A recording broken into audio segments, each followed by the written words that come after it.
All right, thanks very much, Bill Plant. We are in New York this morning with Hillary Rodham Clinton. Senator, we want to talk about this bailout, this $700 billion bailout.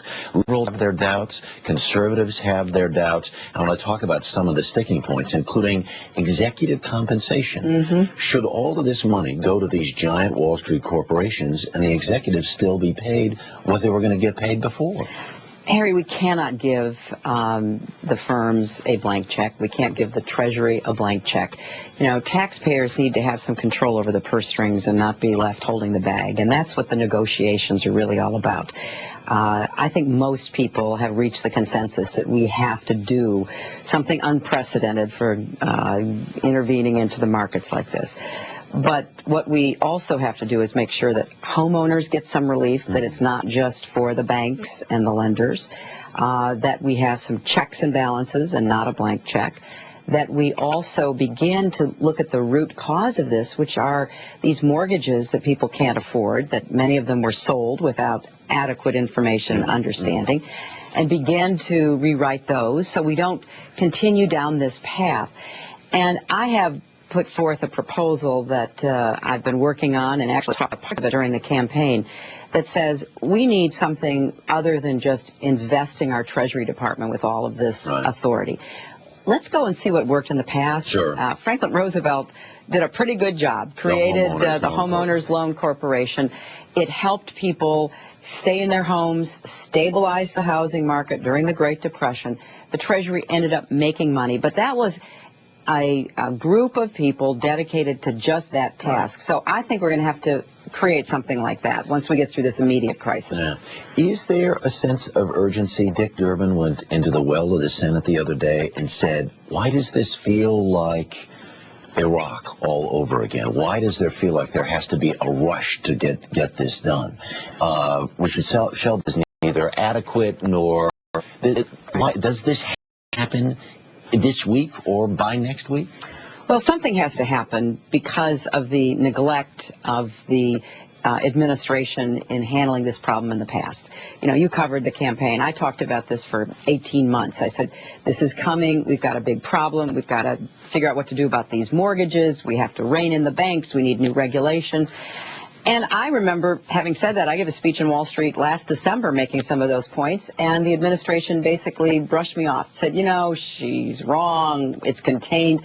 Well, they were wrong. So now we've got the crisis. The house is on fire. Yes, we got to call the fire department. We got to put the fire out. But for goodness sakes, we need to then take a step back and say, why did this happen? We can't ever let it happen again.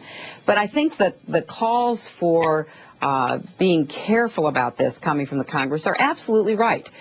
The markets do need to be stabilized. And there's a lot of psychology in the markets. You know, people are all worked up. They're selling stuff that, you know, because they aren't sure what's going to happen next. So we've got to stabilize the markets.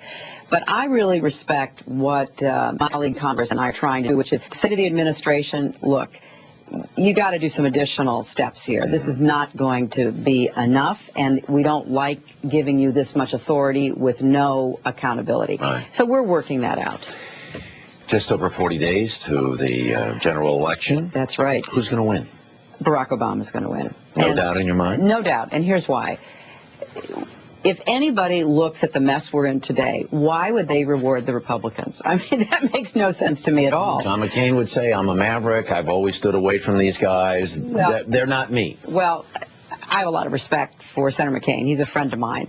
But his record is of continuing efforts for deregulation. You know, try to get the market to take even more responsibility, including even for health care, which his health care plan suggests. So I think we should look at what's worked in the past. Democrats have done it before. We saw what my husband did. Barack Obama is being advised by the same people who got us out of the ditch in 1993 after 12 years of republicanism. But as close as these polls are, some people say it's going to end up, this is the real, it's going to hinge on gender. Some people say it's going to hinge on race. Should Barack Obama have chosen you as a running mate? You know, he had every right to choose who he wanted to choose, and he made a great choice. Joe Biden's a friend of mine. He is a champion of working people. He is a great strategist about the world. I think our ticket is well equipped for handling the mess they're going to inherit, because make no mistake about it, this is going to be one of the most difficult presidential transitions because of everything that President Bush has done to our country's detriment. And I think that, Barack and Joe are ready. They're ready to lead. They're ready to make these tough decisions. And that's what the country desperately needs. What about the issue of race? Because this new poll came out from Stanford and from Yahoo talking about this notion that there's still a lot of Americans who might say publicly one thing and do something privately. Well, race and gender were issues in all of the polling and in the primary campaign. That is, just a fact of life. But when it comes to making this important decision that voters have to make, I think the vast majority of Americans are not going to look at anything other than what's the best choice for me and my family and my country. And the choice is so clear. I've campaigned all over for Barack. I've been to Florida, Ohio, Nevada, New Mexico, from, New Hampshire to California.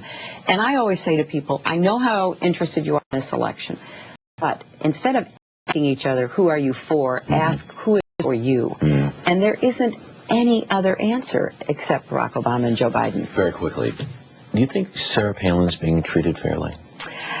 Look, I think that any woman in politics at the level of presidential and vice presidential politics is going to run into a lot of the same, issues and questions. But the bottom line is, who is on the top of the ticket? And Senator McCain, with all due respect, is a Republican. We have seen what the Republicans have done to our country, here at home and around the world. And I think that voters have to ask themselves, do we really want 4 more years of 8 more years of the same? Senator Clinton, thank you so much. Thanks. I love the... Pleasure to see you. Thanks, Harry. Let's go back to our studio, and Maggie, good morning. Harry, good morning to you. Continuing our coverage of the